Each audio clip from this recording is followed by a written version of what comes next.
Hello, and welcome to my brand new episode of the Perfect Coaster series. In this episode, I will be building a Mack hypercoaster called Power Surge. It has yellow track and gray supports, and this time lapse will be about 12 and a half minutes long.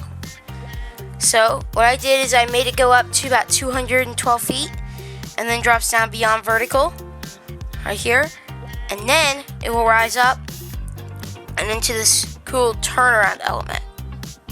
So this turnaround is inspired by the first element on Hyperia, where you go down this pretty cool drop right here after you rise up, and it had to make it a good height so that it had the right amount of speed going into it, and it gives some crazy hang time.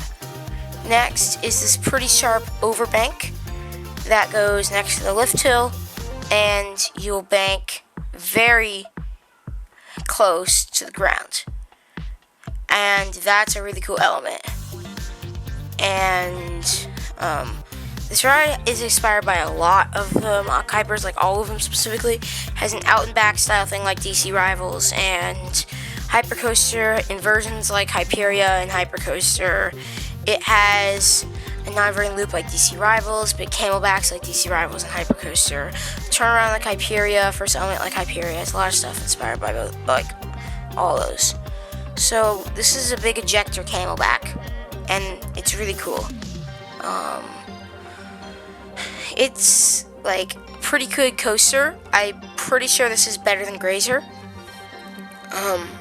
But after this, you will then rise up and into a 0-0. So, my plan for the series is I'm making it into a park. So, each coaster is going to be connected by this big monorail system. And I'll show you that later, because I do make it on this time lapse. And I made one that goes between this and Grazer. So, this coaster has really good views of Grazer as you're riding. And I might make a path that connects all of them once the park is done. I'm pretty sure I'll make like 5-ish episodes of this, because I don't know how much space there is left in this park, and this is a pretty big coaster.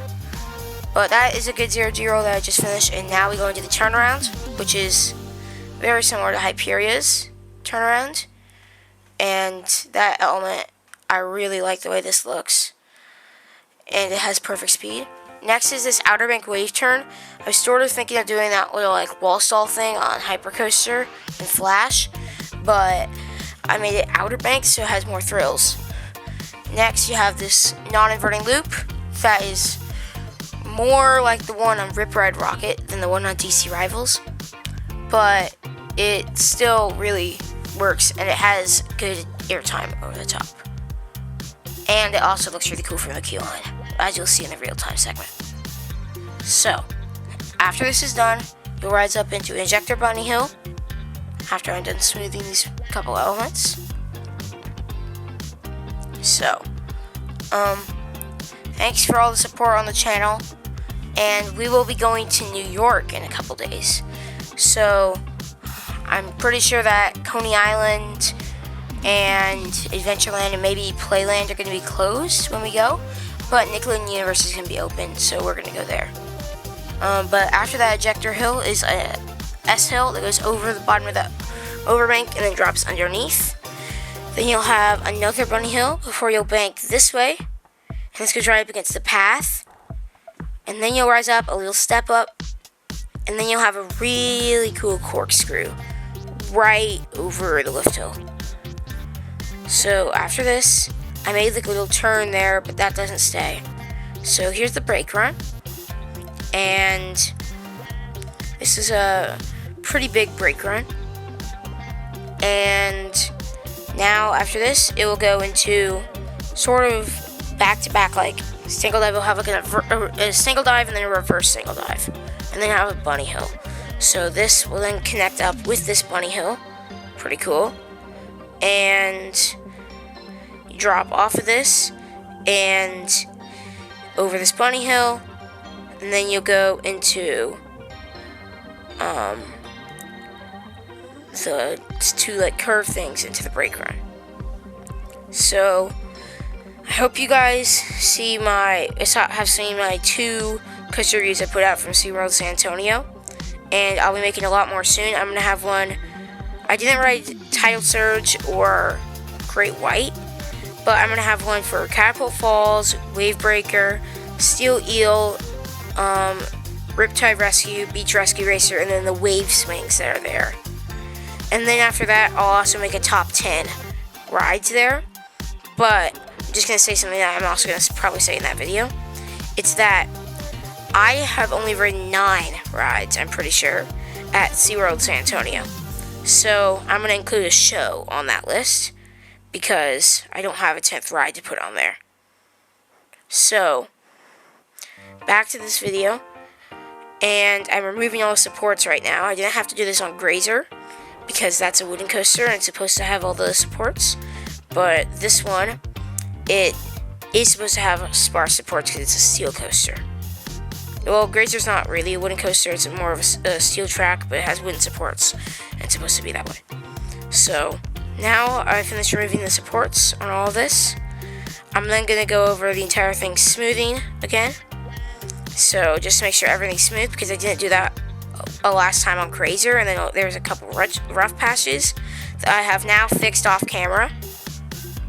And so here this is, and it's really smooth and intense, and it has a lot of forces, and there's a whole bunch of stuff.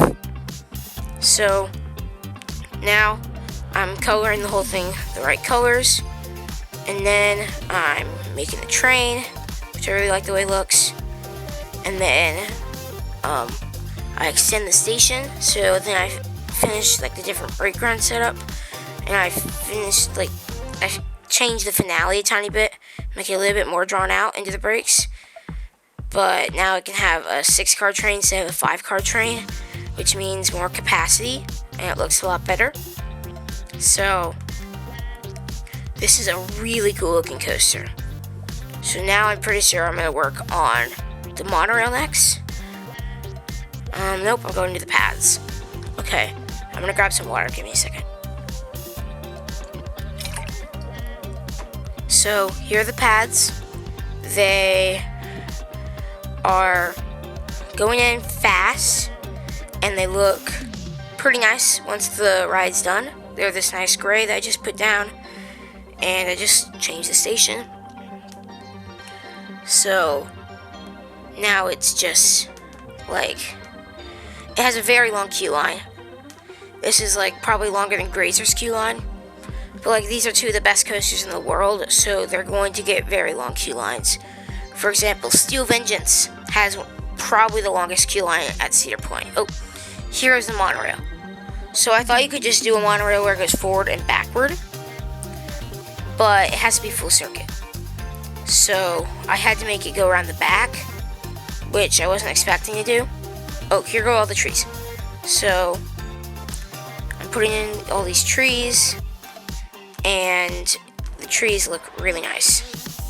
So now I remove them off the track to the coaster, and this coaster has a really good setting in the forest. And this is one of the most forceful coasters I've ever made. It has amazing laterals, airtime, whip, tons of stuff. And even has great hang time, like on that barrel down drop there. So this has now basically all the trees gone. I don't know what I'm waiting around for, but after this I'm going to work on the scenery, and I think Power Surge is a really good name for this. It's describing a lot of what this coaster does, and I like the yellow because Cardio wanted to call it Power Surge. So there it goes down the drop around. Now I'm making all the trenches that it goes into. Specifically right here has a lot of trenches, like at the non-inverting loop area. And then there's one towards the end. So That's the quick POV there. And there will be cinematics again, just like last time. Now I'm trying to find that ride safety sign. Again, shout out to whoever made that. Power surge, there we go, that's written down. I tried to remove some of the path, but that didn't really work because of the way I wanted to make the flower bed. So I decided just to keep the path and just make the flower bed on top of it. You can see right there. So now I just make the flower bed the same way I did Grazer's. This is smaller than Grazer's, but the name is bigger.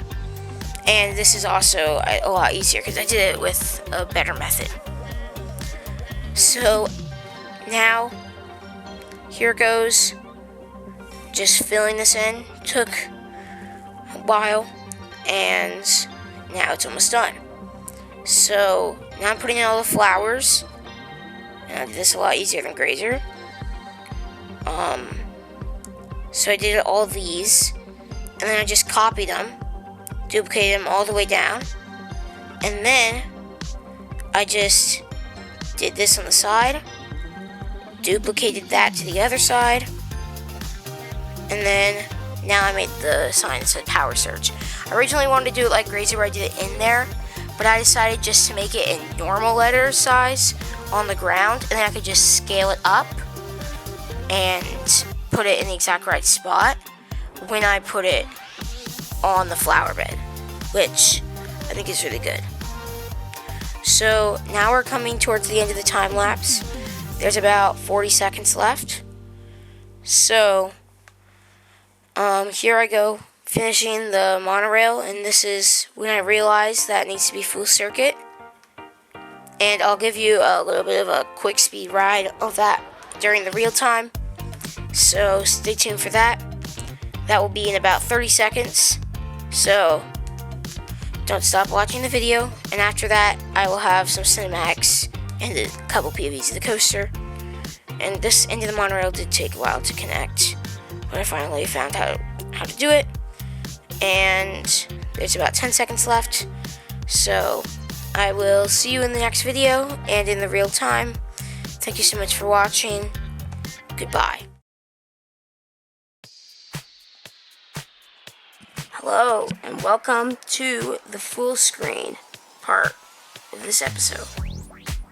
This is Power Surge, my Mack hyper coaster that I built for this perfect coaster series. Over here, I built a monorail that connects it over there, around there to Grazer, the RMC hyper that I built in the last episode. Let's talk about this. It has a 95-degree drop. That's about 200 feet. Drops a little bit underground there. And it's a pretty tall coaster. So the flower bed is really nice as usual. And the sign is also really good. Over there is the ride entrance sign. It says Power Surge on it. And it just has a 45-minute wait, even though it has no wait. And this coaster reaches 78 miles an hour at the bottom of its first drop, which is crazy looking. Then there's this pretty cool turnaround, and then there's this overbank that you get really good views of when you're in the queue line. And then you should be able to stand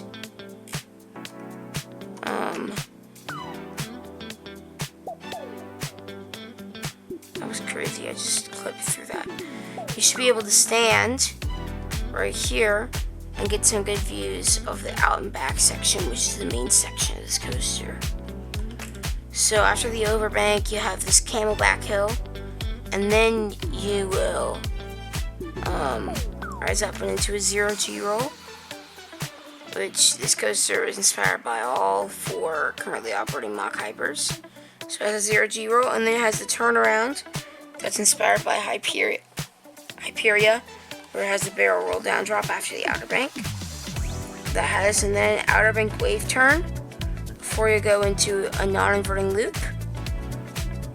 Right there. And then you'll have a more low to the ground section. So you will go into bunny hill and S hill before you go into another bunny hill, and then you'll go right up against the path.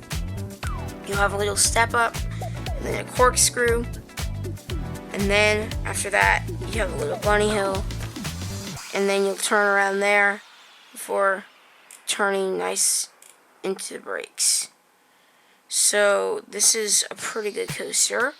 I think it would be considered a perfect coaster, but you guys can decide that in the comments. And I like the yellow and gray color scheme that I did here. I think it's really nice. And I haven't set it to multiple train operations yet, but I will for the cinematic. So here are the trains. They have really nice lap bars and good padding and stuff, just like all the other mock trains. So if I go back out here, then I can go back to the main plaza and I can show you the exit path. So if you go over here through this very long queue line, I don't know why I made it so long.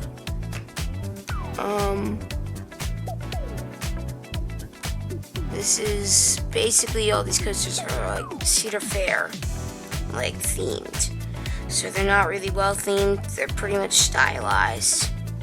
And the entrance is right underneath the lift hill, which makes the ride seem even bigger. So this is a really crazy coaster.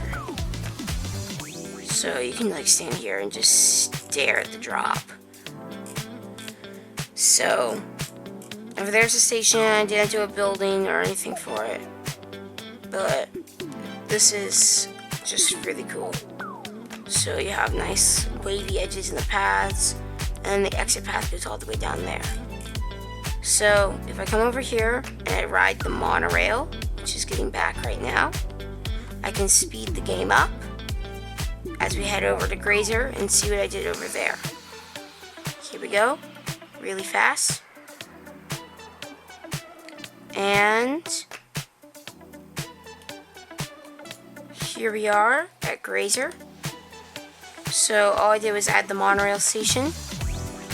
You can sort of see Power Surge over there, peeking above the trees, as this one has really good operations. This one is going to have really good operations once I add the multiple trains. So this one's pretty much perfect. And I did fix some of the rough spots off camera. So this one's still pretty crazy. And there it goes. And even the Power Surge looks a lot bigger than Grazer. They're within 4 feet of height. So this is towards the end of the real time that I'm doing. And that's the downfall with the good operations, to get stuck on the lift hill. But over there is Power Surge, and I'm gonna send you off with some cinematics and a couple POVs of Power Surge over there. And I will see you in the next video. Thank you for watching.